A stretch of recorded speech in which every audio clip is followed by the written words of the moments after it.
ചരിത്രത്തിൽ ആദ്യമായിട്ട് ഇപ്പൊ വന്നിട്ടുള്ള ലിയോ 14 എവിടെ നിന്ന്? അമേരിക്കക്കാരൻ, ചിക്കാഗോയിൽ നിന്നുള്ള മാർപ്പാപ്പ.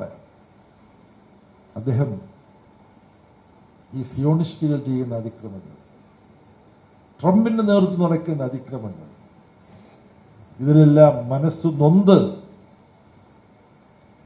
ലോകത്ത് ദുഃഖം വിതയ്ക്കുകയുള്ളൂ. അരുത്, യുദ്ധം പാടില്ല, സമാധാനത്തിന് വേണ്ടി ശ്രമിക്കണം എന്ന് പരസ്യമായി പറഞ്ഞു. കുർബാന അർപ്പിക്കുന്ന സമയത്തുള്ള പ്രസംഗത്തിൽ പറഞ്ഞു. അപ്പോൾ ട്രംപ് എന്താ പറഞ്ഞത്? ഇതൊരു പ്രശ്നോത്തരിയാണ്, നിങ്ങളുടെ ഒരു പങ്കാളിത്തത്തിന് വേണ്ടിയാണ്.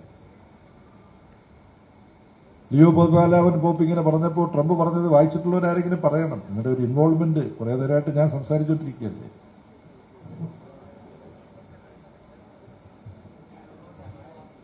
ഇങ്ങനെ എന്താ സുഹൃത്തിന്റെ പേര്? നിങ്ങളുടെ പേരെന്താ? ഇങ്ങോട്ട് വാ, വേദിയിലേക്ക് വാ, ഒരു സമ്മാനം തരാം ശരിയായിട്ട് പറഞ്ഞത്.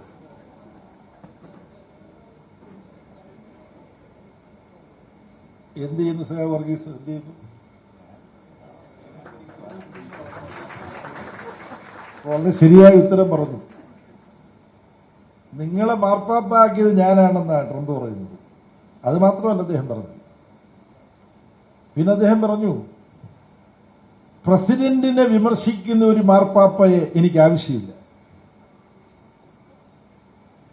പിന്നെ പറഞ്ഞു അദ്ദേഹം വളരെ ദുർബലനാണ് മാർപ്പാപ്പ. പിന്നെ പറഞ്ഞു അദ്ദേഹം റാഡിക്കൽ ലെഫ്റ്റാണെന്ന്. ഇവിടെ നമ്മുടെ നാട്ടിൽ വല്ല നല്ല കാര്യവും പറഞ്ഞ് അർബൻ നക്സലൈറ്റ് ആണെന്ന് പറയുമല്ലോ മോഡി. അതുപോലെ ഇവരൊക്കെ ഒരേ അച്ഛൻ വാർത്തതാണ് ഈ മോഡിയും ട്രംപും. ട്രംപ് പറഞ്ഞു ഇടതുപക്ഷ തീവ്രവാദമാണ് ഈ ലിയോ 14. ഫ്രാൻസിസ് മാർപ്പാപ്പയെ കമ്മ്യൂണിസ്റ്റാണെന്ന് ആക്ഷേപിച്ചിരുന്നു. അത് ഇപ്പോഴും ഞാൻ ഓർക്കുക.